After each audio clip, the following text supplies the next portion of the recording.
Hello, and welcome to the Apple Insider Podcast. This is your host, Wes Hilliard speaking. I'm joined once again by William Gallagher. Our sponsors this week are Copilot Money, Squarespace, and MasterClass. This might be a bit of a more abbreviated show this week. We got a time crunch to get through, but luckily there's two giant topics to talk about. But before we get to that, I want to mention Apple Insider Plus. We're going to be talking about how Apple Creator Studio is going to be affecting our workflows, if it's going to affect us at all. At the same time, if you are not an Apple Insider Plus subscriber, you can be by subscribing through Apple Podcasts or Patreon, and you get an ad-free show and the bonus content every week. So, William, how are you doing today?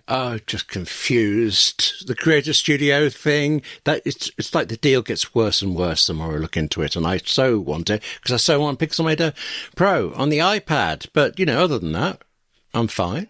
If you bought every app individually, it would cost the same as 5 years of the Apple Creator Studio subscription. Yes, and if you already have Final Cut Pro and Logic Pro on the Mac, and Compressor and Motion, deal gets worse, doesn't it? So kind of. Yeah. So getting into it, before we get to it, actually, we have a little bit of news up here at the top.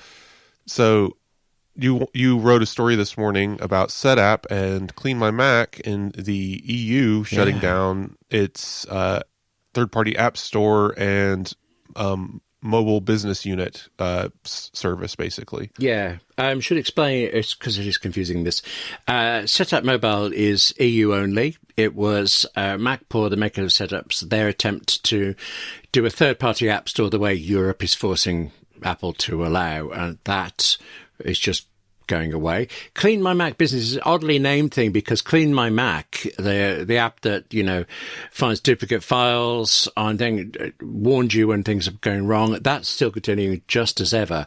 But that was one small part of this device management thing. A bit like Jamf, it was meant to be so that administrators could handle entire fleets of Macs and run Clean My Mac on all of them and things. And that's going away in June or July time for it. So weird that they're happening at the same time. And MacPaw is such a great company. I hope this means everything okay.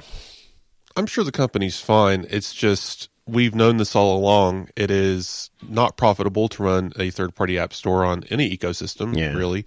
There's a lot of back-end work that is involved, especially with a company like SetApp wanting to basically host and run and individualize. And they're putting a lot of software behind it. They're putting a lot of dev team behind it, right? They have specific app structures for this third-party app store, and they have to go through a specific notarization process through Apple. All of this work, and 12 people buy it. It's not really profitable.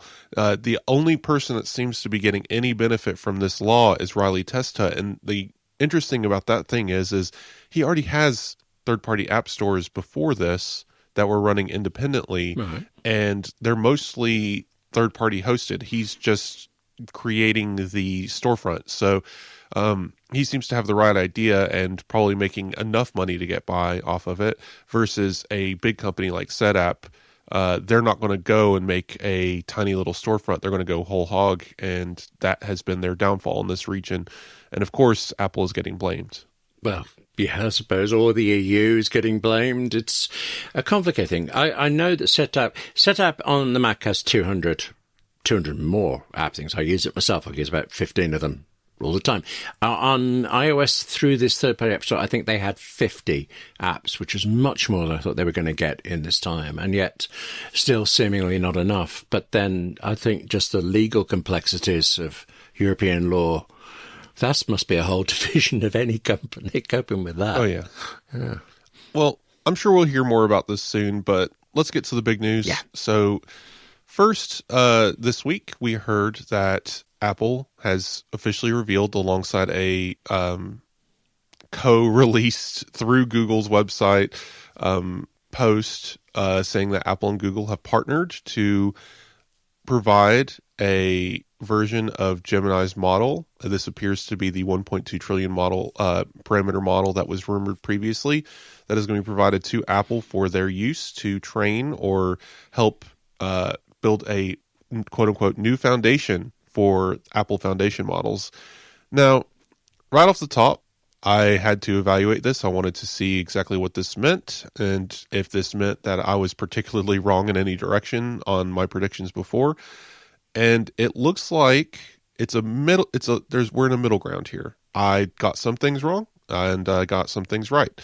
From the looks of it, the original report. Now I can never find it. It's got to be Bloomberg somewhere that suggested that this $1 billion payment that was going to be made to Google per year was going to allow Apple access to a white label version of Gemini to help bolster Apple Intelligence. And even those reports said it's not replacing Apple Foundation models, but will be helping with it. And then somewhere along the way, either someone said it deliberately or people just interpreted it this way, as Apple will be training Apple Foundation models using this. And now it seems to be the case, because all we got is 2 paragraphs. And the whole world is interpreting those 2 paragraphs however they feel like. And it's very frustrating as a reporter. Yeah. Okay. Well, I was actually waiting to ask you about this because first headline I saw was series dead, Gemini rules, that kind of basic level thing. But I don't understand what the difference is between this deal with Gemini and Apple's original deal with ChatGPT. So from the top, the ChatGPT deal is a zero cost to either company. Apple gets to have access to a powerful tool.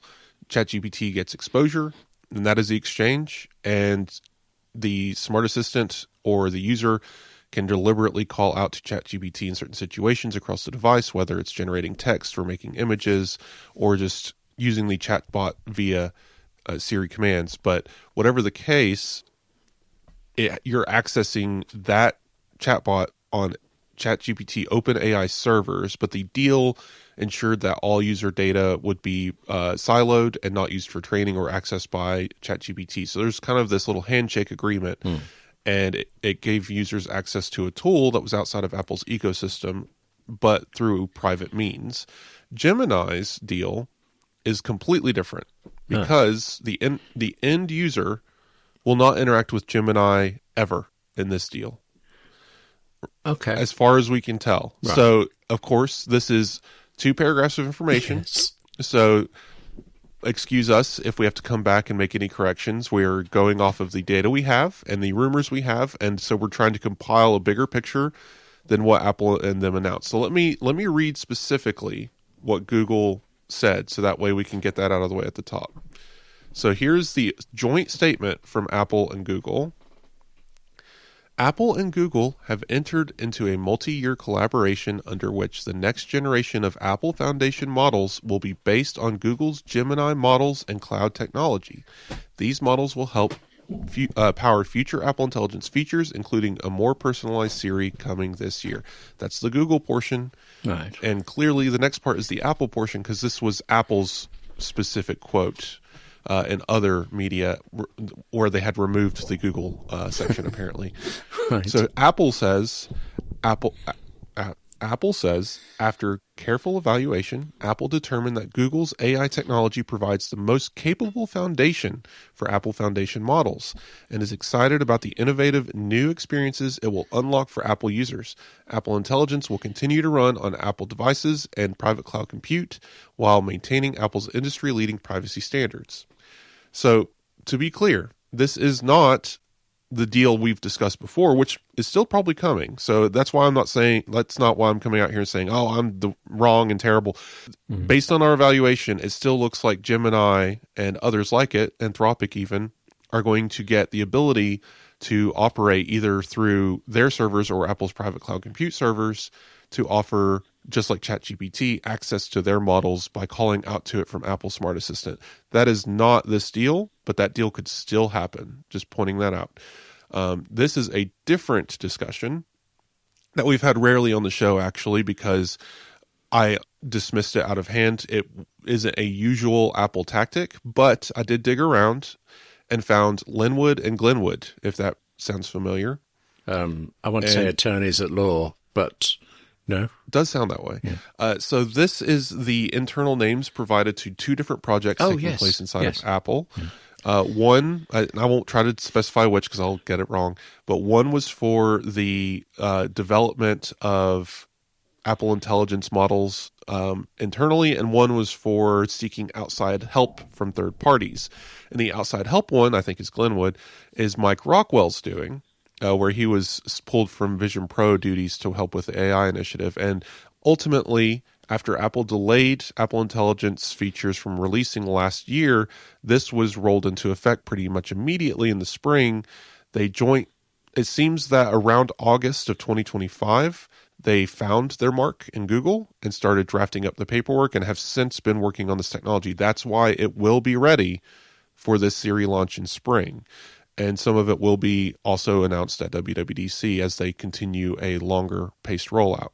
So, go ahead. I'm trying to think about the timing of the announcement of why they've said it now. I mean, I appreciate there's all things about the Department of Justice and Apple deals and things you could see easily why anyone would wait till after that, but that was quite a while ago now. And also the kind of lack of clarity of this. I don't see the benefit to either side of not just telling us straight. If you're going to tell us, tell us. So, again, this statement is most likely can be read as a warning to investors of this is happening. No. But this may be the last time we hear about Gemini again, funny enough, because of the way this deal seems to be working. I may be wrong. This Gemini could be plastered all over this thing, but internal leakers have said that there is no Gemini labels on any of the technology. And as far as we can tell, and again, based on everything else said about the same sequence, this is not going to be a Gemini thing, right? And even Apple says it in the statement. Again, we only have 2 paragraphs, but in the statement they say it's going to be the foundation of Apple Foundation models on devices and Apple's servers, not Google's, to maintain the level of privacy Apple demands. So, to stop beating around the bush, specifically what is happening is Apple's getting a 1.2 trillion-ish model of Google Gemini that has...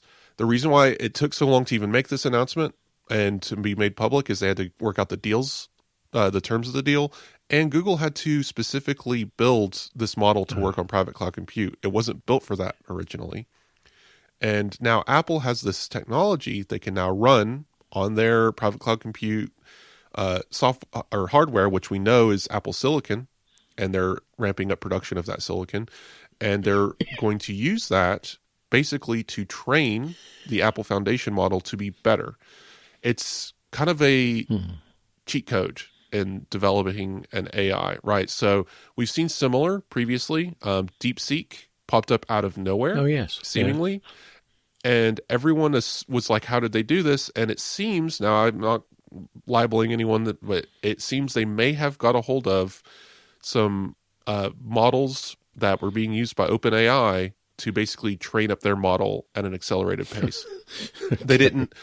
So rather than doing the whole process of scraping the internet, getting everyone's data, aggregating it, getting a model and training it and retraining it and retraining it until it got smarter, Apple skipped that whole process and has gone straight to a high-end, powerful, industry-leading Gemini model to say, okay, we'll take what we already have and teach it how to be better. And as part of this deal, Apple can go back to Google and say, hey, this we're trying to train it to be better at recognizing music, but it's having limited success in this current version. Can you retrain and tweak the model you've given us to make it better at this so we can better train our model?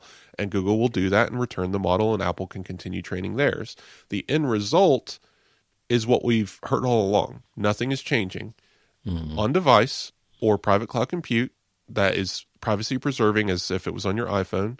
No user data is being trained with or handed over to anyone. Google gets no user information, no interaction data, nothing. The only part Google plays in this is the handshake of handing over the model and nothing else. They get $1 billion or $5 billion. It seems like $5 billion might be the new number as of reporting from today. So the models, one moment, the models that are running on your device are Apple Foundation models, and they always have been, and will continue to be. They're just going to be better trained, and they will power Apple Intelligence that will have access to app intents to perform actions using the app intents map of your device, its functions, and its data. It sounds as if Apple can keep on saying, we haven't trained on personal data, we haven't ripped off authors across the world, and they don't have to because Google has. That's a bit icky. It's a stretch. Yeah. So this is the problem. Once again, in this industry, Apple has done its best so far to be the privacy-preserving company. Even when they scraped the web, they discarded anything that appeared to be personally identifying or copyright protected. And then they paid for access to photos to train on, and they paid for access to works to train on, and journalism and books to train on. Apple has done everything in their power, seemingly, at least from the outside and what we know, to be very ethical in their AI training. And that has left them with, yes, a weaker model. And Google has done everything in its power to gather up every drop of information available from every corner of the universe and use that to train their models, which is truthfully very powerful and very competitive with OpenAI and others. So Apple, seeing like, okay, Gemini exists, it's not being sued. I mean, there's probably some lawsuits somewhere, but as far as the government is concerned and globally and how users feel, it's not being torn to the ground for what it's done. It is being seen as this is how you get the job done. But now Apple gets to skip the icky step of ruining the web and creating a bunch of slop in the name of improvement and just grab a hold of the end result and use that to train theirs. It is, from like my point of view, it's a bit icky. I am not very happy that Apple had to go this route, but the end result is the same. If we were going to get here next month or next year, Apple's better off getting to it next month because that's the nature of this deal. Apple is also working on its own 1 trillion parameter model, which is due in 2027. Google wants to make it sound like this is a multi-year huge thing, but it's not. And I think Google's hope here is that they stay so far ahead of Apple in this space that they continue to convince them, hey, actually, it doesn't matter how good your models are, you'll always need our models, and that's going to be the exchange. But Apple is hoping the opposite, that this is a short-term deal that is only needed to get the back in the race and get their Apple Intelligence and their foundation models where it needs to be to do these functions that they want to do, which apparently has been very successful because Apple's executives in the last 3 or 4 months have said, actually, it's doing way better than we initially wanted it to. It's doing more than we even promised. We can't wait to show it to you. Goodness. And it's because of this deal. Well, okay. Well, thank you for clearing that for me because I'd got it wrong. But when all this news first broke last week, I figured, well, Gemini's already on the iPhone. Why not? Why not have a look at it? I tend to use Claude for whatever reason. So my first surprise was I went to the App Store and found I had previously downloaded the Gemini app and got rid of it for some reason. And then my second surprise was I found out why. I can't remember now what the details, but the first thing it said to me before it would do anything was basically hand over your firstborn child and stuff. And I just thought, no. And so deleted it again. And then we get to a few days later when everybody's hearing that, no, Gemini is going to be private through Apple, and Google has another go at something that was anti-privacy. I read about this. Have you come across this yet? Private intelligence on Google Gemini. The example, I've forgotten his name, a senior vice president at Google. He says how great this is, personal intelligence, Gemini. You want this because, I mean, for example, look at this. I was buying like car tires, and I'm in the shop, and I can't remember my license plate number. Now, I don't know if this is different in the States and you actually need your license plate number to buy a tire, but I feel you need to remember it in order to find it in a car park. So saying that Google Gemini will go look at it through all your photographs for you doesn't seem handy, does seem a bit creepy. And this is AI. What are the odds it's going to pick the right car anyway? So if that's the best, well, actually it wasn't the best it can do. The best advice was that Google Gemini told him that he might need different types of tires depending on the type of driving. So in this example, clearly thought up by someone who's never bought tires before, or at least hasn't in a very long time. I don't know this person, but they probably have money out the wazoo and have people for that. But basically, when you buy tires, you go in and say your make and model of car, and then they put the tires on. Right, that's what it is here. I wondered if... Yeah, that's the whole conversation. If you don't know the make and model of your car, that's a different problem. Also, in Apple Photos, or just on your phone, Spotlight, or even I think you can just say Siri, you can say, show me my license plate, and it will find it in Photos and show it to you. So none of this is very compelling. Anyway, it's all very silly, the examples they provided. Now, I want to be clear. At least Google's claim, as always, is they are not training Gemini on this data. They're using access to it to provide the models the ability to tell you things, and that the only data they collect is what you ask and how it responds, but they will try their best to remove anything that might be personally identifiable from that information. This episode is brought to you by Copilot Money. Make 2026 better by having clarity and confidence over your finances. I'm sure you need to know this, but I've now had my tax meeting with my accountant here in the UK. Various tax laws are changing, requirements are different. It's a thing called making tax digital. It's happening in the UK. And I've been having to work out how to comply when the truth is all I want to do is work on my business. And the answer for now is, are you sure do you need this detail? My accountant's going to do more for me, fine. But I will have to be more on top of my accounts than ever. I will need to track spending better, categorise it more. I need to understand finances in much more detail than I have, or really that I've ever wanted to.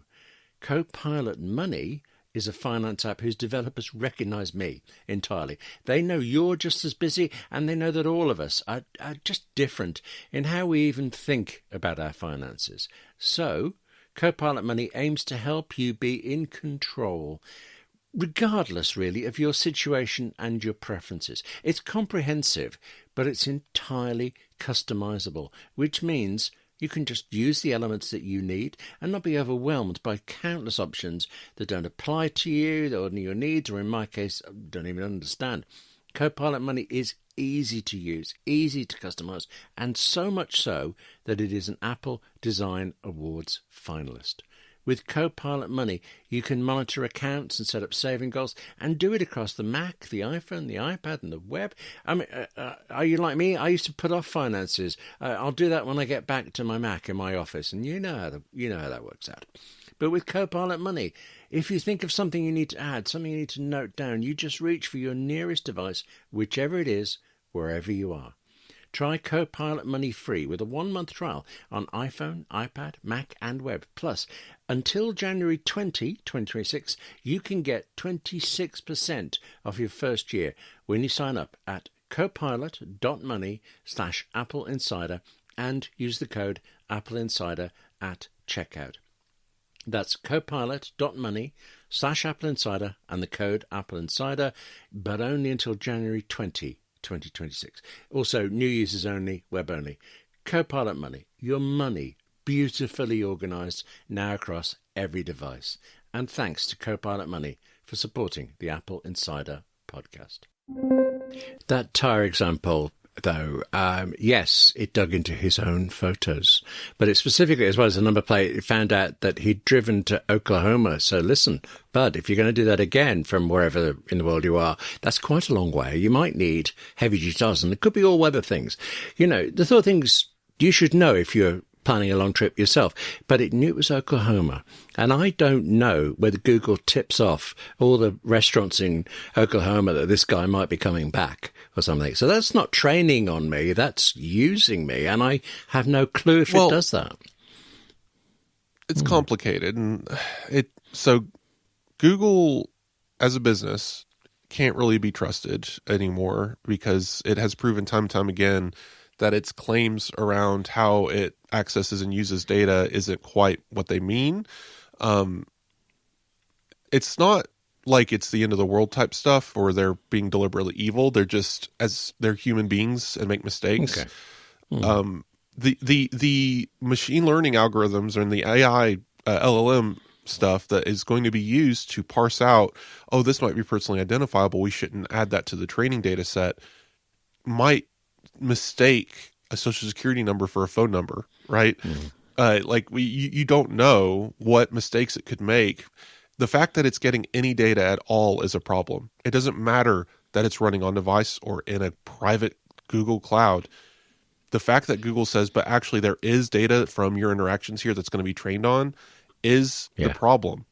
Because Apple, alternatively, does none of this. It just says, we don't get your data ever, period. We don't know how you use it. We don't know the queries you ask. We don't know the data you provide. We don't know the data you get back. We know nothing about how you use Apple Intelligence. So, and Google does. Even if they're claiming to do their best to make sure no personal data is involved, it's all automated. There's no human portions here. And on top of that, we're talking about Google in the cloud. This is not a Pixel feature we're talking about. That's a different story. Pixel does have on-device Gemini access that does throw to cloud servers when it needs to, similar to Apple's system as it is and what's coming. But this is a Google Cloud feature, meaning your cloud photos on Google servers, your email stored in the cloud.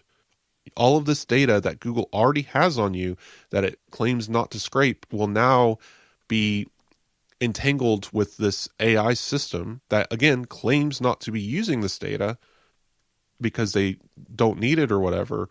But now they've ingrained you in a different way. And they're going to they don't need photos of mountains anymore, right? That was a quote from, I think, Federighi a while back.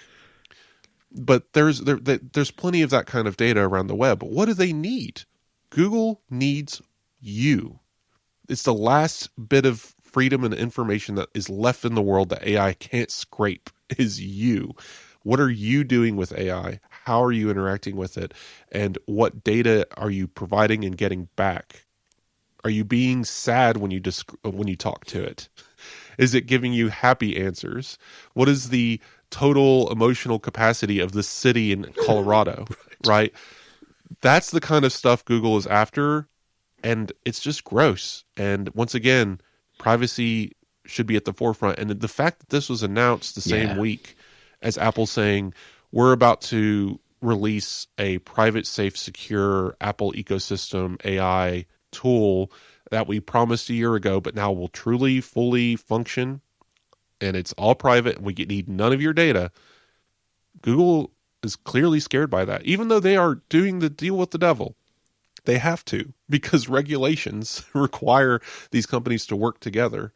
Even though it's a duopoly at this point, and they're basically reinforcing each other, Google doesn't really have a whole lot of choice. If they had just said no, Apple would have went to someone else, and Google would have lost out on the deal and the money and the, I guess, fame of being the one who, quote unquote, saved Apple Intelligence, right? Right. Yeah. So it's such a weird position to be in. So on one hand, Google is having to make this deal with Apple. On the other, they're like, well, we need to convince everyone to give us whatever they can before Apple comes in with this. Lovely. Well, how about this? Something else I wanted to ask you about, or do you have more bad news for me? There's something in your voice there. No. Just before we move on from Google Gemini, because this is the other half of the show we're going to get to, is Apple Creator Studio. So, just an overview. Apple has signed a deal with Google to get a Gemini thing to help train its models. The models that will be on your phone, your Mac, and in Apple servers will be Apple's models. Google will have nothing to do with it at that point. The end user will never interact with Gemini unless Apple works out a separate deal that brings it to just like ChatGPT function. But that's a different story. ChatGPT has not gone away. In fact, it was part of the Apple Creator Studio announcement. And this is going to be very interesting because this is still what we've been talking about this whole time. Apple Intelligence on device, app intents. Now, I just wanted to point out while we're talking about it, what did we get right? What did we get wrong? I've discussed this with Mike. Mike disagrees that we got very much wrong here to much extent. Looking at it from his perspective, I think he's right. We've pretty much everything we've shared on this subject has come to pass or is still being rumored. So I don't think that we were absolutely wrong. The one thing I will point out, at least here on the show, maybe not in my writing, that I have said is I didn't feel like Apple was going to do a white label Gemini to train Apple Intelligence. They are. But outside of that, everything is the same. And honestly, as an Apple fan and someone who does not like Google, I'm okay with this because it's still maintaining our privacy and data security. It is only going to make Apple Intelligence and its models better.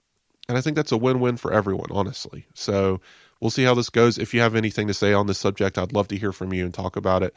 But I find this all very fascinating, and I can't wait to get more detail if we ever hear anything else about it, at least from the Gemini point of view. Well, I think I'm less okay with it than you, but I'm at the moment entirely distracted by Apple Creator Studio, which is another thing that Apple could have just been clearer about. There are tiny more details coming out that actually, as it happens in my case, make it less and less of a good deal.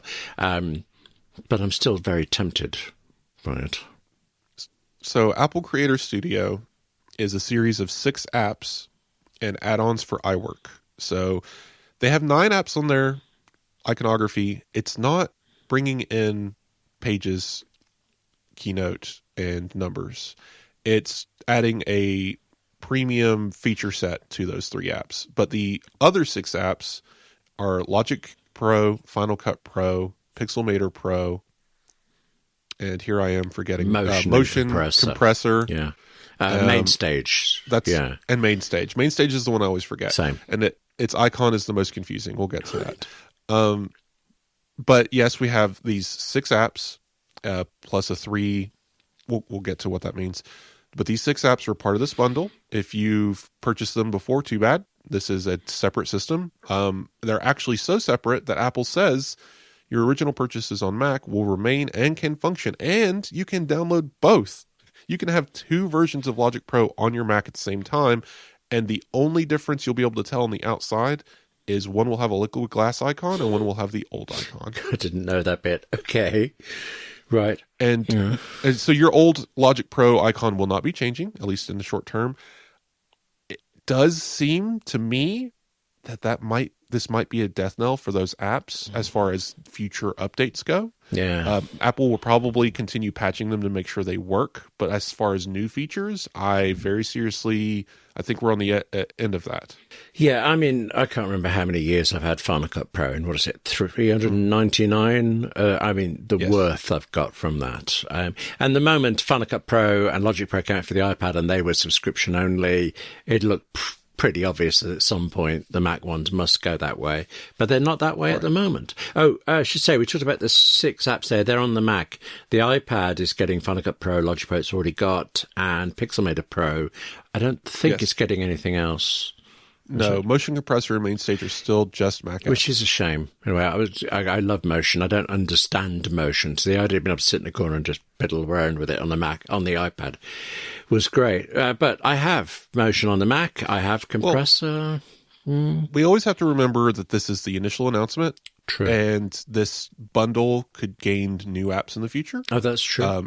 It could also move apps to the iPad. Maybe they are working on versions of this. It's just the one that was ready was Pixelmator Pro, which thankfully is the one I want. It seems, at least as of now, the only way to get Pixelmator Pro is the Apple Creator Studio subscription.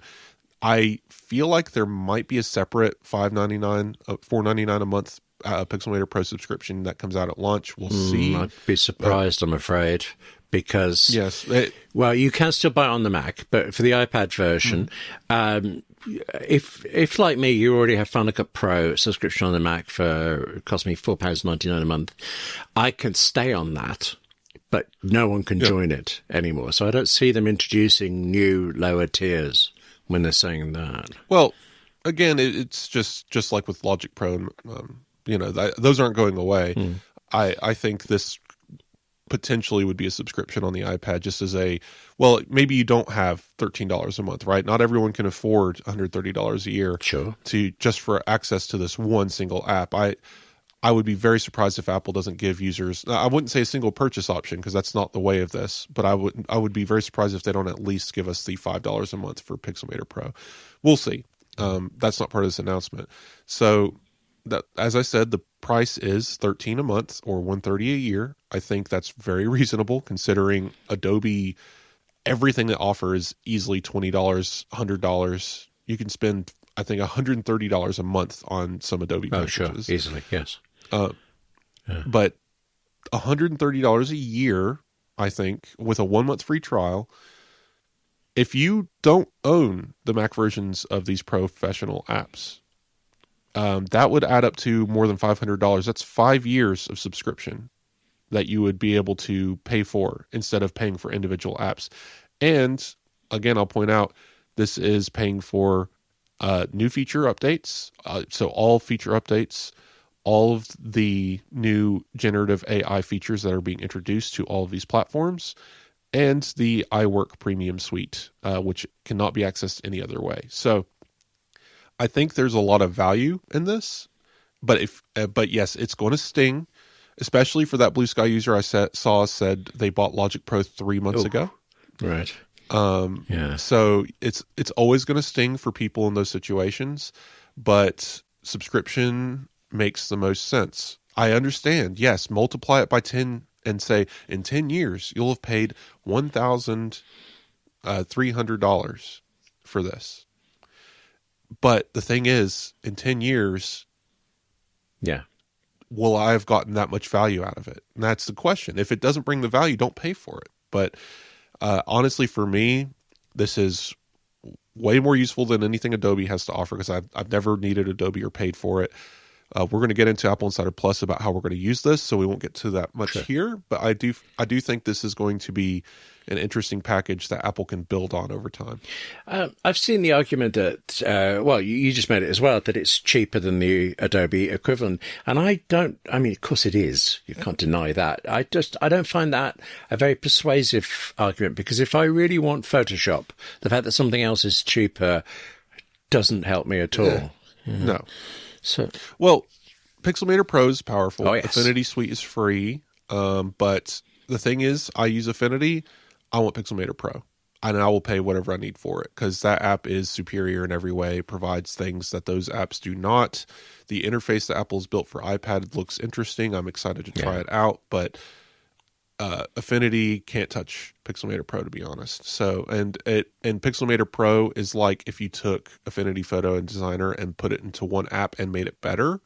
Yeah, that's like, it's honestly just so much more useful to me. One of my favorite things to do with Pixelmator Pro on Mac is if I'm working on creating a image and I'm grabbing elements of other images or backgrounds of other images or icons from the web, I bring whatever those PNGs are to a separate panel, use the super resolution to upscale it to look better on my 4K output, and bring that back to the panel, and then I can insert it. And it has stretch and skew controls, which Affinity doesn't. I still don't understand I didn't know that. So, yeah, it's so frustrating. One of the things we do in this industry is take photos of displays. Yeah. And one of the things that is nice is being able to replace that display covering glare and fingerprints with a screenshot. You can't do that without stretch and skew, period. So anyway, we'll see how this goes. This episode is brought to you by Squarespace. You already know Squarespace. It's the all-in-one website platform powering myriad sites recommended by everyone, and such a long-standing website you can't help but know about it. But you may not know about that all-in-one aspect. Squarespace, it's for making websites, yes, but it's actually an entire platform designed to help you stand out and succeed online. And that's true whether you're just starting out, whether you're growing and scaling your business, or whether, well, actually, like me, you're looking to just do the web better. Squarespace gives you everything you need to claim your domain, showcase your offerings with a professional website, grow your brand, and get paid all in one place. And we mention this sometimes in the main show, but I have a YouTube channel called 58 Keys, and I should be featuring those same videos on my own website, but I don't tend to. Squarespace makes it easy to do that, to directly upload and organize the videos and actually even monetize that content by adding a paywall. Over COVID, I did lots of online teaching, and I've still got all that material, so I should be using it again through Squarespace. But then there's email campaigns you or I could be using to promote our businesses, ourselves. There are analytics to tell you everything that I have so far never bothered to check about what is and isn't working on my website, what is and isn't getting read. I don't bother with that because, well, it's you. I'll admit this to you. With my current website provider, it's kind of too much of a chore. But with Squarespace's cutting-edge design, finding what you need is simple. Listen, just head to squarespace.com/AppleInsider for a free trial. And then, when you're ready to launch, use the offer code AppleInsider to save 10% off your first purchase of a website or a domain. And thanks to Squarespace for supporting the Apple Insider podcast. This episode of the Apple Insider podcast is brought to you by MasterClass, the online learning, well, it's kind of a platform, but I feel like experience is a better word. It's online lessons in video and downloadable further content, but it feels it's more like you're having a personal one-to-one conversation between you and the very best people in your field. Plus now, it kind of feels to me like they're setting you up for a good 2026. I mean, where else are you going to get hours of classes in the company of Jodie Foster or Aaron Sorkin or now actually Amy Poehler? Over Christmas, I learned from Amy Poehler at my desk on the MasterClass app in my living room. It was like having her as a personal mentor everywhere I went. And the thing is, I watched her because I admire her, because she's funny. Well, this is going to sound a bit odd, but bear with me, please. I didn't actually start watching her in order to learn anything. She's teaching about improv, and I enjoy watching improv. I'm never going to do it, except now I will. Except, I mean, not on stage. I'm still not going to improv, comedy, open mic night kind of thing. But what I'm doing, actually not going to do, but am doing, is learning what she was really teaching, which is about using improv skills in real life. I learned so much from her, having just started watching for fun. And I could do that. I could just choose to watch another class because I have a MasterClass subscription. And once you have that, you have all of the classes from all of these amazing people. MasterClass is a single subscription starting at $10 a month, and so with that I got all of her tutorials and those of other expert instructors across 11 categories, including technology and science and business. You can tell I'm pretty keen on MasterClass. So right now, our listeners get an additional 15% off any annual membership at masterclass.com/AppleInsider15. It's AppleInsider15. 15% off at masterclass.com/AppleInsider15. And thanks to MasterClass, both for supporting the Apple Insider podcast and for all the fun I have had learning from it. But back to the actual bundle, I get, again, subscription pricing, it eats away at us. You have to pick and choose, and that's kind of the problem. Back in the day when you could buy $2, $5, even $30 apps, you could kind of just collect them all if you wanted to. Overall, over time, it didn't matter because you could just get this giant suite of apps, and heck, you could even subscribe to MacPaw at this point and get 100 apps and use them as much as you want. But subscriptions aren't going anywhere, and they are the model that ensures we'll actually get development out of these tools. If Apple doesn't have continuous ongoing development of all of these apps now that we're paying for it this way, it's a failure on Apple, and I don't see them doing that. I did actually think Pages needs some work. I love Pages, but there's some oddities in it, and the fact that it's free is practically criminal. It's definitely underrated because it's free. Mm-hmm. If some cash is coming to the Pages team and numbers, then well, hopefully it is, and that's got to be good. But I don't know. I don't want to end up having to go for subscription because there's a feature I can't get in the regular Pages or numbers. Yeah. The iWork suite is getting access to free licensed images. They're also getting the ability to call out to ChatGPT to generate images or edit images via the built-in function. I believe Pixelmator also has a similar tool. for that coming. Apple Intelligence is all over these things. We'll see how that goes. But yeah, I don't know. I find it all very interesting. And I want to see how Apple can make even, like, because I need Pixelmator Pro. Yeah.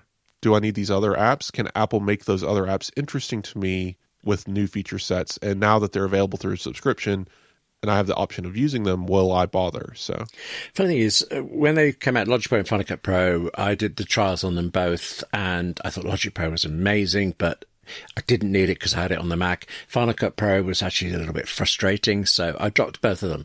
Then when I bought M5 iPad Pro last year, I looked at them again. You can't get a second trial, so I didn't with Logic Pro. Tried Final Cut Pro, and it has improved a lot, and I like it immensely. But I have kind of hankered over Logic.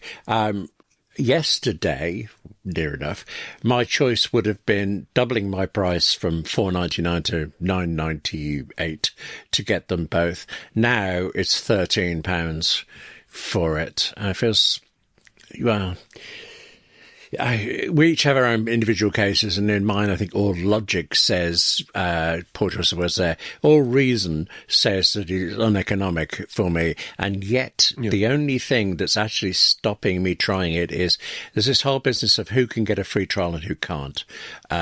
Clearly, brand new users. Everyone. Yes, but for this studio, everyone gets a free trial for 1 month. Okay, you're absolutely sure about that?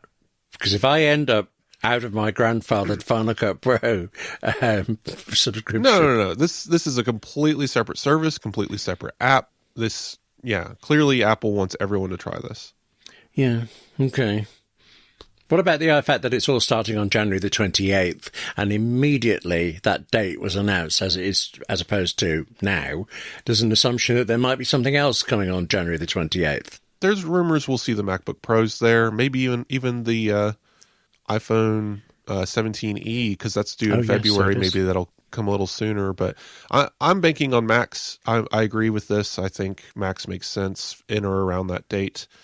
And it would be the perfect time to announce, like, hey, here we can reaffirm Apple Creator Studio alongside this hardware. So, all right. So, cause that's all. Actually, if you buy any new Mac, you get 3 months free trial, not just one. So that does seem like a nice thing to be able to say in one go. But it is about the Mac, so specifically you, are less interested, right? I don't know. Well, it could also include a couple of iPads. There's an iPad Air and Student iPad, the base iPad, that are coming. And if Apple were clever, they would release the iPad as well and say, hey, student buyers, you get the iPad cheaper and Apple Creator Studio $3 a month or $30 a year. So I think that's interesting. If anyone on your family plan is in school of any kind, take advantage of that. Right. They don't. No. But I like the idea of this bundle. Right. So now in the last year, in addition to Apple One Premium, which I pay for, same. Apple has me for Apple Care Plus, or Apple Care whatever now. Is it Apple Care Plus? Yeah, you lose track. No, it's Apple Care One. Oh, yes, sorry. yes, okay. Right. Yes, so I also pay for that, $20 a month. And now, if I had annual options for those, I would, honestly. And I'm aware that Apple One would be an egregious amount per year, but it would still save me money because I'm going to get it no matter what. I'm not getting rid of Apple One.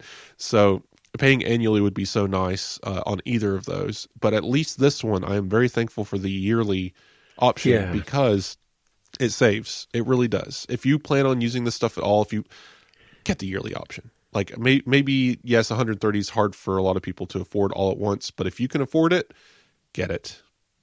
And I suppose you do get the 1 month trial in which to try out. I mean, I can think of things I've subscribed to, bought the yearly option because it seemed to be the most economic, and then not used it enough. But at least you can have a good go for 4 weeks. Yeah. And try it. Good point. You're saving $27 if you go yearly. There is one assumption, actually, we're making, I think, that we cannot prove either way. It's that Pixelmator Pro on the iPad will be as good as Pixelmator Pro on the Mac. I mean, it could be very disappointing, and we won't know until the 28th. Clearly, it's going to be an iPad app. And Apple's version of iPad app has been weird because sometimes that means it's the same. Sometimes that means it's missing a few features. But if it's anything like Final Cut and Logic on iPad, I have a feeling it's going to have at least everything you could expect from this kind of app. Right. If they take away stretch and skew, I'm going to call Apple and ask them why iPad can't do this. But yeah, I can't. It's a pixel editor, right? It's not necessarily what you'd call a photo editor, but you can edit photos there. You have your basic saturation color, your LUT settings, but you also have the ability to add layers and edit individually and draw inside of it and erase and create pixel layers that are more manipulatable. Like, this is a very robust editing tool, and every feature is necessary for it to be that kind of editor, and I can't think of any that they can cut out. Apple already clarified that super resolution is going to be there, powered by Apple Intelligence.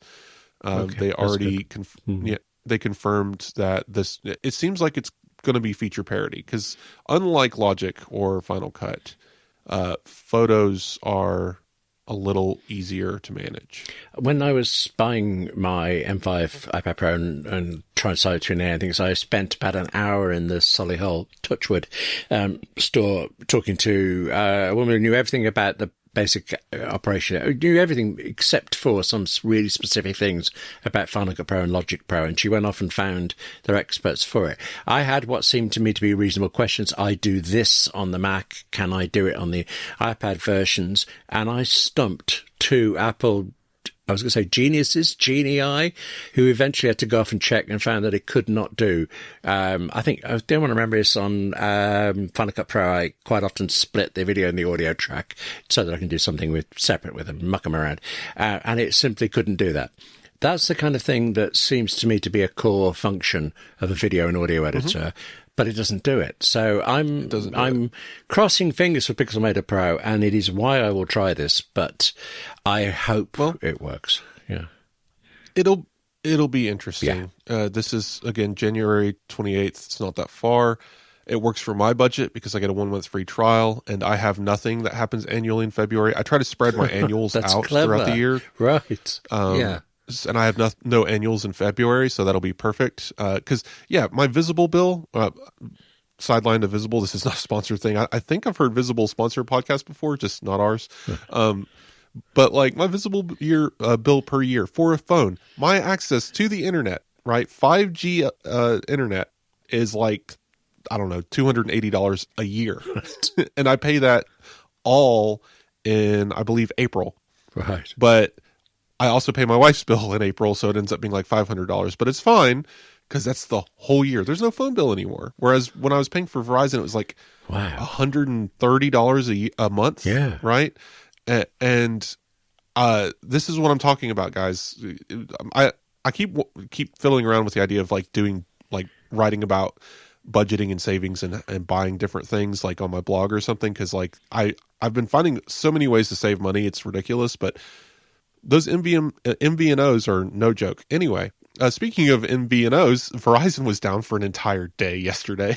Yeah, I heard about, and to the extent that they're actually offering, some money to people, $20, aren't they? Yeah. That feels like that really makes up for it. It's not insubstantial. I mean, $20 for that many customers is definitely punching Verizon a little bit in the profit. And they're going to have to talk about this at earnings, and I'm sure everyone's going to be very sad. But nobody knows yet what did this. Was it DNS? It was probably DNS. A whole day, though, without cellular service. And even though Visible is an MVNO of Verizon, I had no signal issues, so maybe we borrowed from a T-Mobile tower or something. We'll do a whole different podcast on MVNOs later. No, I'm just joking. But Apple Creator Studio, I think it's worth it. I want listeners to tell us if they think it's worth it. Write in, go on Blue Sky, let us know. But I don't know. I'm excited. I've said this before a million times. Apple needs to make more apps. They just make more apps. Give us more services. The variety is key here, and I think this opens the door to more variety. Right? So, fun. Yeah. I like these. I like these kinds of tools. I like these kinds of integrations. I want to see like one of the things about Affinity that I like that I wish Apple could adopt, which none of these apps, okay, Final Cut, Motion, and Compressor, I believe, are kind of partners in crime, but the rest of them don't really have anything to do with each other. But I wonder if Apple will find ways to tie these things together, because one of my favorite things about Affinity was that you could basically go from one app to another very easily using the same data set. And I found that very interesting. But actually, just as an aside, last weekend I did an 80-page magazine in the new version of Affinity for the first time. And there were differences, and I still not finding everything where I expected it to be. But overall, it was still gorgeous. So yay for Affinity. I was thinking, though, PowerPoint became this, I was going to say obsequious, that's not the right, ubiquitous, one or the other. I think because Microsoft bundled it with Word and Excel, which were the two apps people actually wanted. So since you had PowerPoint, once you have Compressor and Motion and MainStage, surely the usage of them will go up. I mean, I don't fully understand what Compressor does, and I've used it.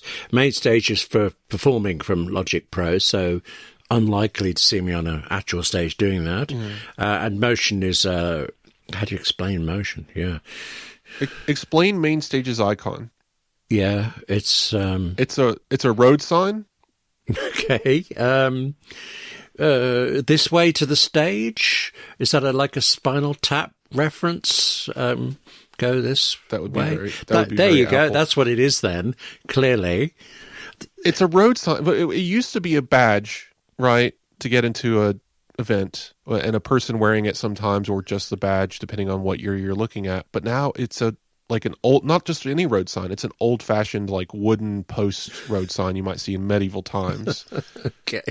So I'm just really confused by it. Like, everyone's complaining about Pixelmator's icon, and I'm like, no, that makes sense. It's a layer pixel editor. This looks like that's what that is. It used to be a paintbrush and a swatch, and I'm like, that's so generic. Every app is a paintbrush and a swatch. Right. This at least stands out to me. Oh, is that the red one?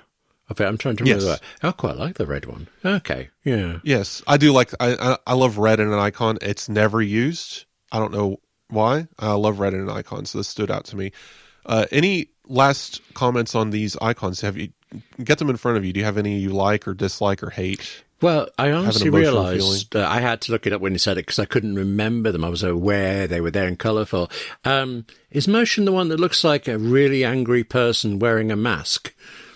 Motion is a bouncing ball. Okay, yep. Oh, and it's almost forming the letter M. Yes. Compressor's the one with two yellow lines squeezing in the middle. Oh, yeah. Okay, that sounds to me. It's the emoji getting squashed underneath the compressor. I would have honestly thought Apple from that had enough about squashing things, thank you. But, okay. Okay, the one that stands out to me, because Keynote, numbers, pages, it's all the same. Freeform, same, just blue. Final Cut, it's clackerboard, right? Yeah. So the one that stands out to me as the most, other than MainStage just being an old road sign, someone tell me, is that a roadie reference? I don't know. Logic. Tell me what you feel about Logic. Oh, yeah. It's analogous to the old one, but you have to know the old one to know what it is, I think. I know. Icons define themselves or defined by the software, chicken and egg problem. But here's my thing. Look at it, though.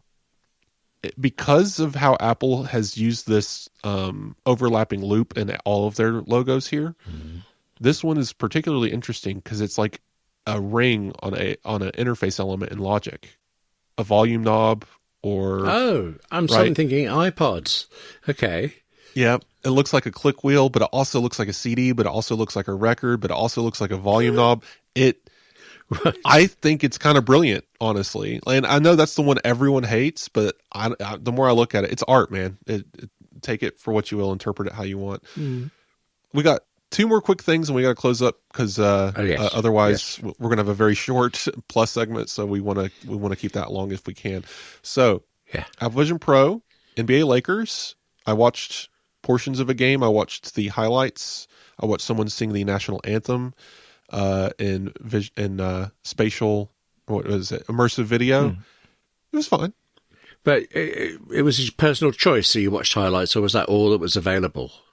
So there is a highlight reel, which is 7 minutes, and gives you, it's like any sports highlight reel. And the announcers are like, yeah, this is great. Yeah. And then you do the full game. It's 2+ hours, and it's the full game. Great. Just complete.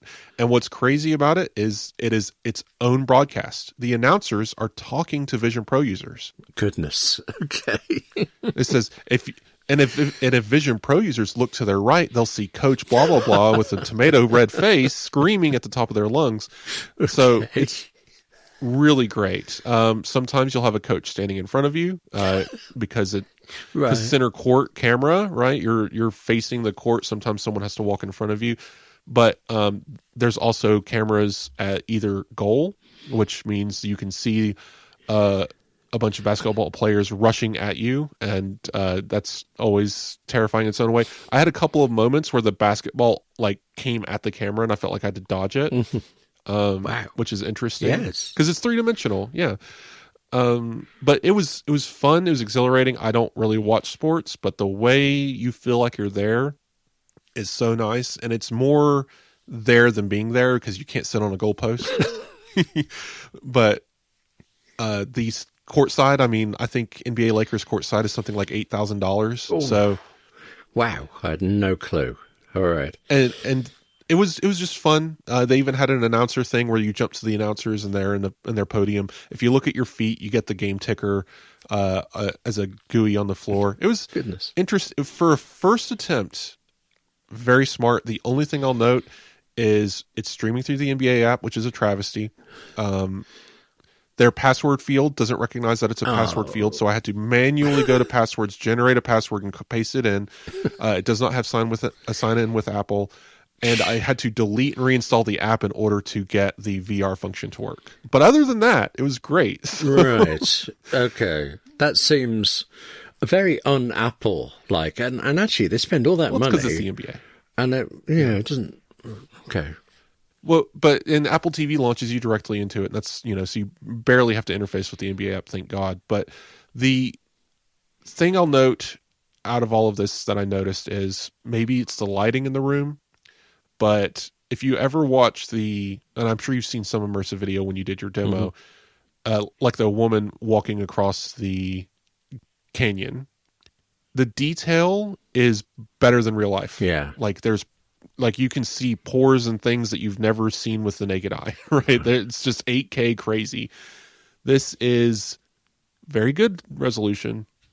I would maybe even call it 4K because it has that fuzzy nature to, if you look at the basketball players, they have that almost like a cartoon character without an outline kind of look to it.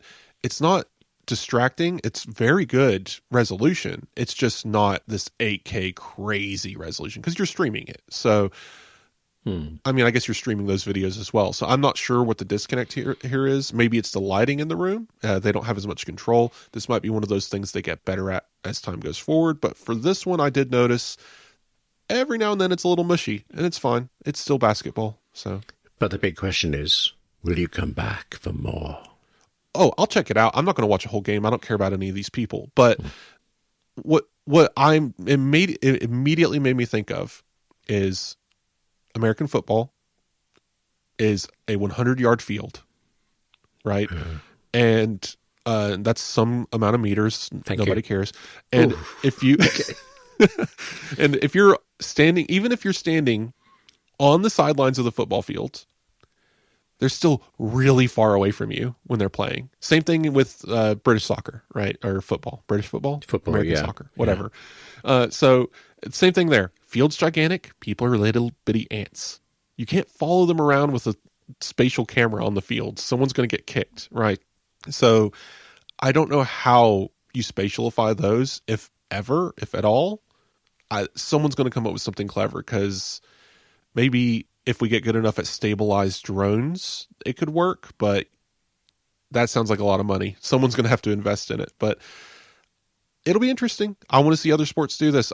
Small court things, tennis, badminton, I don't know. F1 racing, NASCAR, those things will absolutely work in this. But big field, I don't know. Maybe we'll get there one day, but right now it's a bit strange.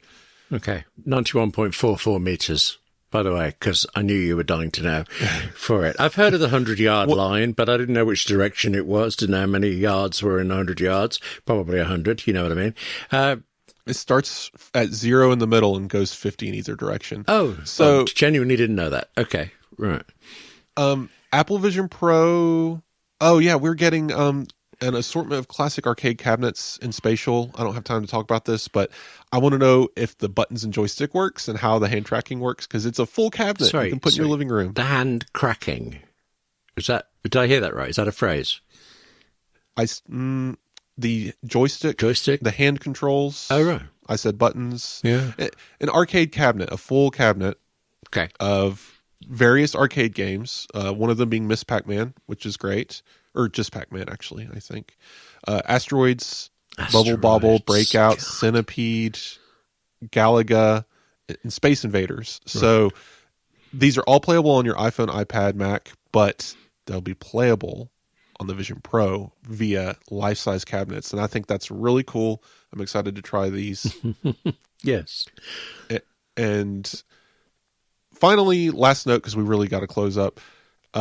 Amber had a great story this week on apparently it's a trend using magnetic nail polish and teasing it out using a Apple Watch charger.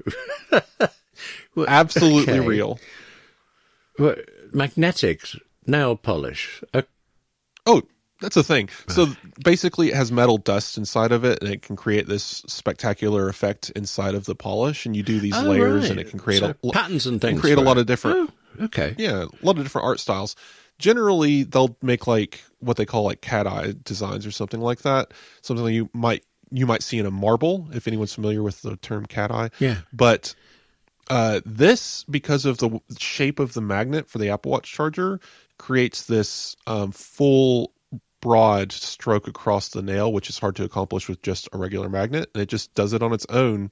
I just thought this was very cool. So people figuring out fun little ways, like kind of a DIY, like, oh, I'm painting my nails. What do I do to get a different design than what I'm used to? I need a magnet. Oh, this thing's a magnet. Let's try that. And it's just clever. Go check that article out. When you started it, I assumed it was a way of removing nail polish, and it seemed like a long way around. But this is clever. Oh, I like this. That's excellent. Yeah. While it's wet, you put it on the Apple Watch charger, and it moves the ferrous material around the nail polish, and as it dries. Yeah. Cool. Okay. Love it.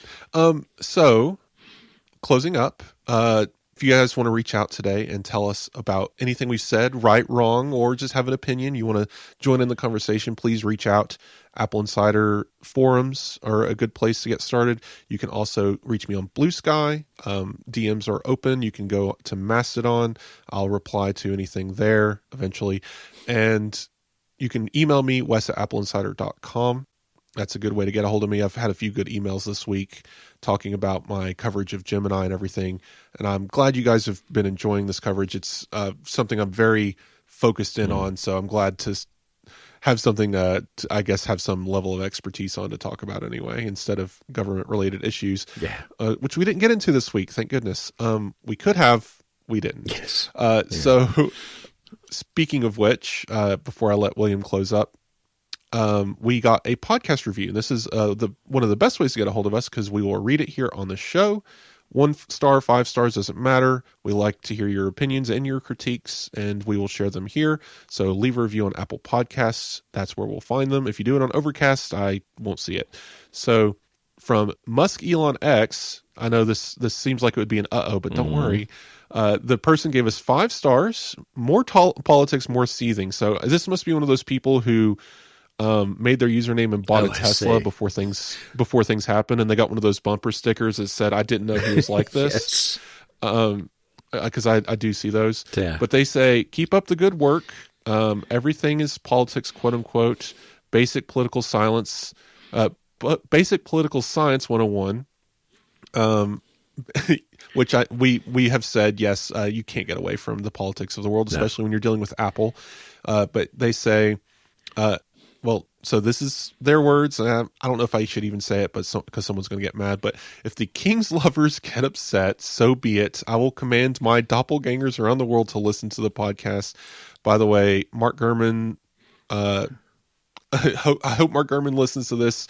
I'm glad you guys don't bow down to him and challenge his takes. So thanks for the kind review. And yes, this is the kind of stuff we're looking for. It's always fun to see our listeners challenging each other. It's supposed to be an informative, fun, and interesting show, and we try to make it that. And I'm glad you guys are joining in. Please leave your own reviews, and we will read them here, as we didn't get many over the holiday break, so would like to see more as we come into this new year. You realize I'm in England, so I actually have a king here. That threw me for a second there, but okay. Well, but yeah, he's more of a figurehead, right? This is possibly a can of worms, open everywhere. Yeah. Play squash or something. Yeah, let's not go there. Does he have a dog? I haven't seen the royal dog. I can't say I track every detail about animals at Buckingham Palace, but I will get on it if you want to know, okay? So, William, where can people find you? Well, in the next few hours you can't, because I'm off to see Mahler, Symphony Hall in Birmingham, West Midlands. Kazuki conducts Mahler, going to have a great time. But when I'm back out of that, I'll be ploughing back through the emails that I am ludicrously behind on, william@appleinsider.com. Plus, there's 58 Keys, my YouTube channel, which I'm trying some shorts on, which are incredibly short tips about the Mac and the iPhone, particularly if you're a writer. I mean, I did one that was 7 seconds long. I think that might be pushing it a little bit for shorts, but I'm having fun. So, what about you? Yeah, you've got a good YouTube channel. It's always enjoyable, and I like that you have this Mac writers angle. Thank you. Very good. Sorry, I was thinking that because you not being a Mac guy there, but, I will make peace with you over this one day. Okay. Yeah, it can apply to an iPad. It's That's fine. true. There are a lot of similar features and apps. We have our traffic lights now. We earned our place. Yeah. All right. Well, thanks again, everyone, for listening. And thank you to our sponsors, Copilot Money, Squarespace, and MasterClass. And if you don't want to hear anything about sponsors, of course, you can subscribe to Apple Insider Plus, which is our extended edition, ad-free. That comes out alongside the regular show each week. So this week we're going to be talking about a little more about Apple Creator Studio. Might be a bit of a shorter episode. William has very important things to get to. So stay tuned, listen to that after the music, and otherwise we will talk to you guys next week.